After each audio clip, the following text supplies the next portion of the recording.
My name is Mystic Rob. I am making a video in response to a Nick Dutch video.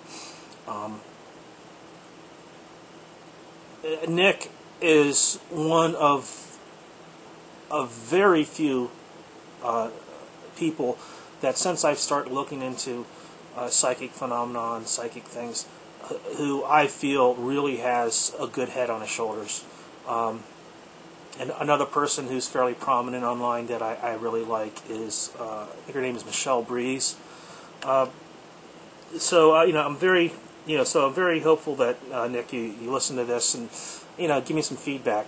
The question someone had put to you was about astral projection, I think it was, and finding a teacher, and you gave them some really good references and books to read, about the occult and that sort of thing.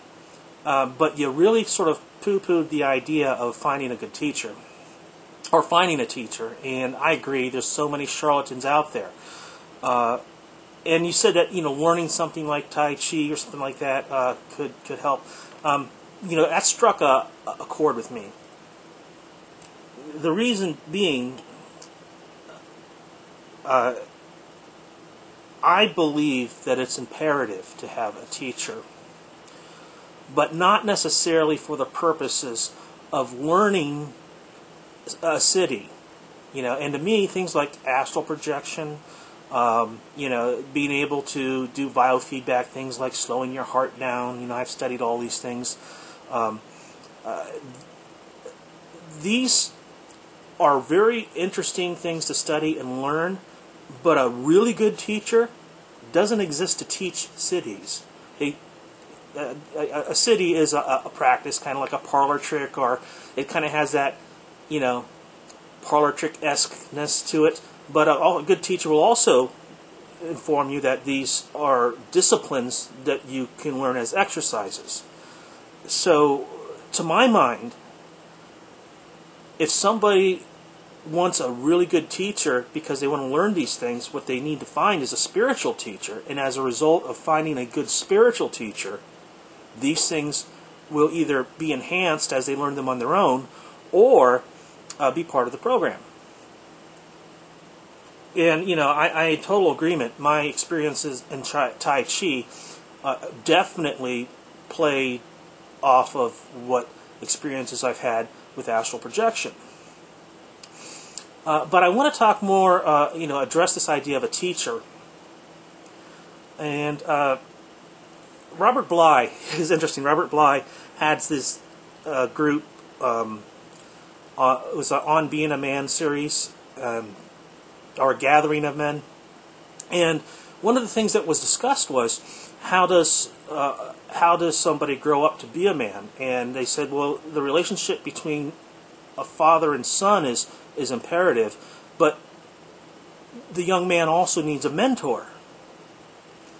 And that the mentor can't be the father because there's emotional baggage and issues between fathers and sons that the mentor is free of if the mentor is somebody else. So it was, this idea of having a mentor. And I know this doesn't speak specifically to the question asked about, astral projection, but at a different scope. This idea of a mentor is imperative. Well, they just redefined Confucianism. That was just, the first two edicts of Confucianism is father, father, teacher, teacher. Verbs and nouns are interchangeable in Chinese, so father, father means for the father to be a father and for the teacher to be a teacher. And so, the Chinese, the traditional Chinese, have this embedded into their culture. And it's said that in traditional China, if somebody did something very famous or notorious, anytime anybody did anything good or bad, the first two questions asked were, who is his father and who is his teacher? So, I want to address this in the context that everything you said was right, generally speaking, but I thought that you might have been remiss or maybe it just didn't occur to you to want to speak about the value of a good traditional teacher in that context.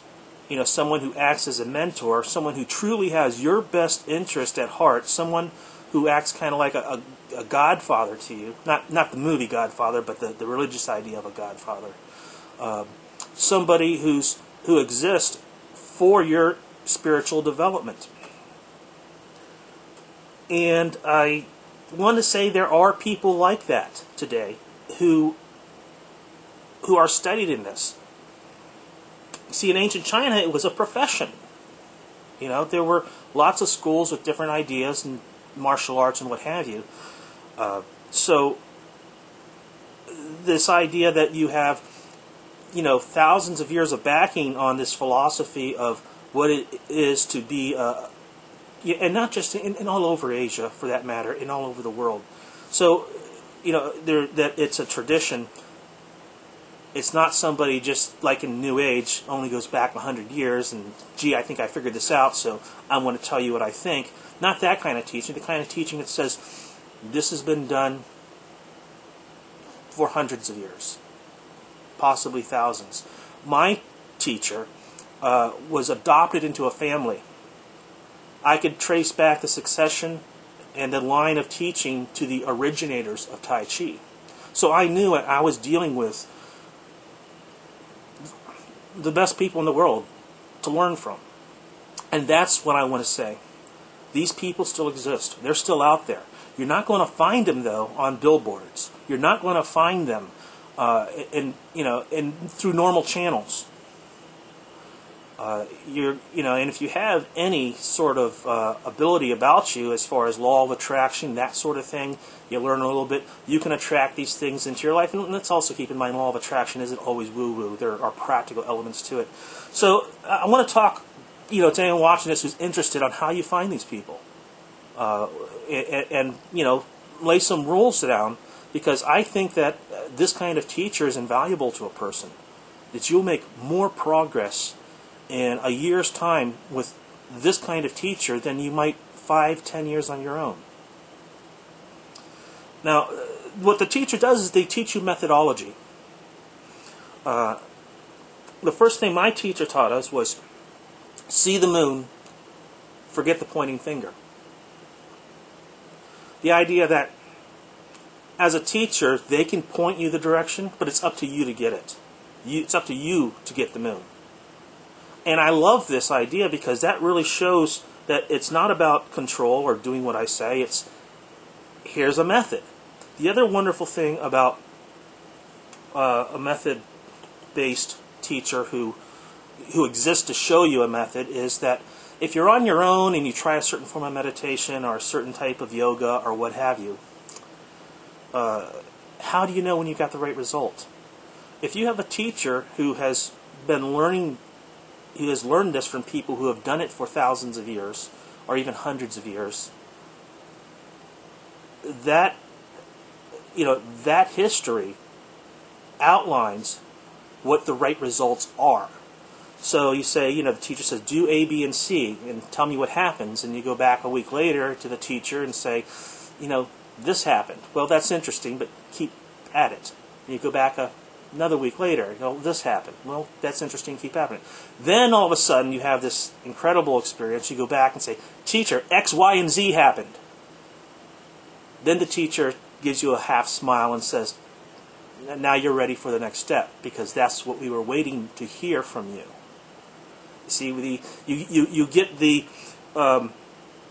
authority in, I don't mean the authoritarian sense of the word, but the authority of the knowledge and the backing of the wisdom of all those years. And that says a lot. It says that you can, if you trust the style of teaching, you get that confirmation you did it right. When you're working on your own, it's not as easy to know if you've done something right or not, to know how far the experience can go if you've taken it far enough. So let's see what else today. Okay, and then I want to talk about the limits too, the idea that these teachers will know how far their responsibility is. I kind of hit on that with the fact that they teach methodology, that they also should teach philosophy, but they also teach personal responsibility. So this whole control element you talked about, yeah, you hit the nail on the head there. There are too many people who it's about control, not education. Well, how do you find these people? One of the first things that you want to do, if you really want to, in my opinion, you want a good spiritual teacher, you want to do your homework. You want to study all areas. Matter of fact, there's this wonderful, I think it was Kung Fu magazine, that just outlined all the martial arts, which were internal systems, which were external systems. And you could do the same for yoga, I'm sure. If you go to the library, find out all the various forms of yoga. Find out various religions, philosophies, what these practices are connected to. Just study, make an investigative study of everything that's out there until you find something that clicks with you, something that resonates with you, something that says, for me it was Taoism, because when I looked at all these religions, none of them seemed to me to be honest about what happens after life, or after death. And then I read, in a Taoist context,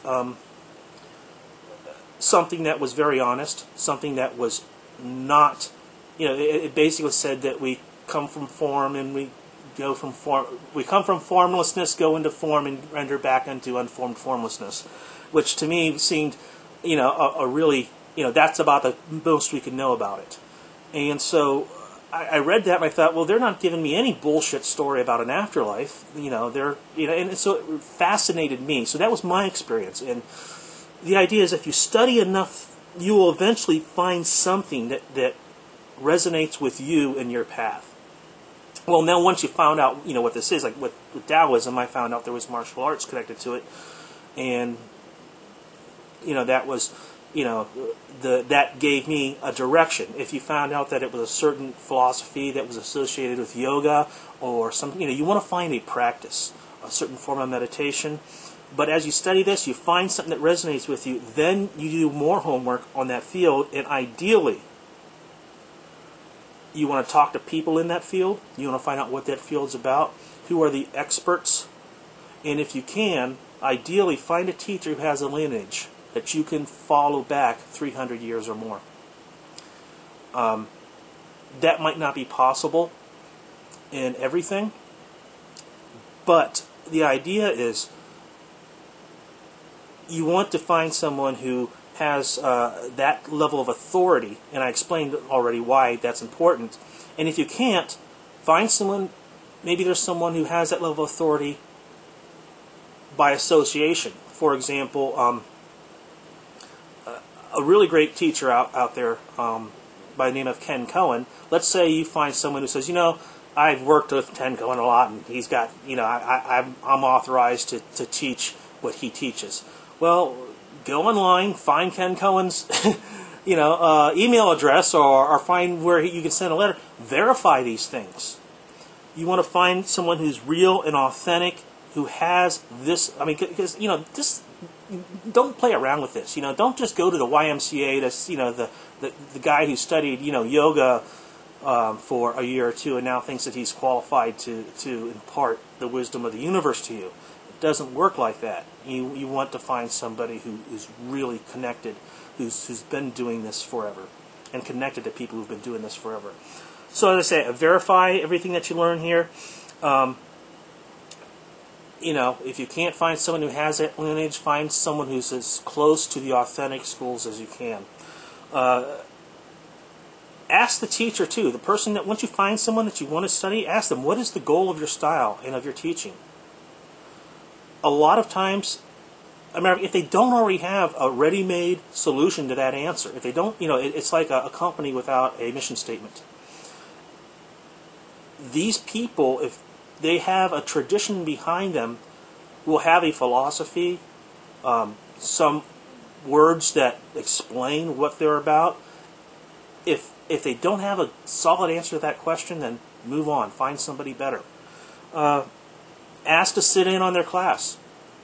Ask if you can just come and visit. Now, you'll probably be asked to be quiet and hold your questions until after the class, that sort of thing. You may or may not be asked to participate. Some instructors will allow people to come in and the first class will be free. But that's, whatever it is, whether it's yoga or meditation or a martial art. But you definitely, if the teacher doesn't allow you to come in and see them at work, see what they do, then that's a red flag. When I first encountered, my philosophy teacher at a college that I was attending gave me the number and connected me with my teacher, and there was an introductory class where you didn't have to pay any money. You just showed up. They showed you what was taught, and you could ask questions. And in fact, my teacher literally centered a class around this. The first class for everybody was like that. Now, this is something else that I've noticed too about the most authentic and truly spiritual people who are good teachers tend to frame things in the context of invitations. That's just what is inside them. They want to invite you to learn these things. They don't want to tell you you have to. They don't want to tell you it's the only way. They want to say, it's like Rumi said, do not say I have found the truth. Rather say, I have found a truth. So this idea that there will be a certain personality that goes with this, a very inviting, very warm. Your gut will tell you, this person wants me here because they have something to offer me. And if your gut doesn't tell you that, if your gut says, I think this person might have some sort of, ulterior motive, follow your gut. And do real, authentic teachers charge money? Yes, it's just a fact of life. Will they charge you an exorbitant amount of money? Would it be like Sylvia Brown, $700 for 30 minutes over the phone? That's bullshit. Basically, if you are an instructor, whether it be yoga or whether it be a martial art, my teacher taught downtown in a metropolitan area. The classroom had to take money. It cost money. So these teachers live in the real world too. They have expenses. But they also know that the goal for them isn't to make money off of what they teach. It's to spread their belief system, to spread their philosophy, to teach the healing art that they want to teach, or the martial art, or the meditation. So the prices should be reasonable.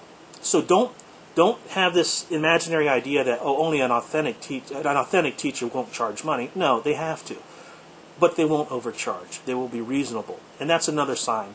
If somebody's charging an exorbitant amount of money, they move on. So I just wanted to kind of put my 2 cents out there about what an authentic spiritual teacher is, how to find one.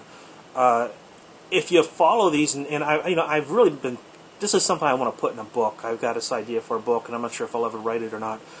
But, I should maybe outline this more formally, but if you follow these instructions, if you look at what I've said, there are still these kinds of people out in the world.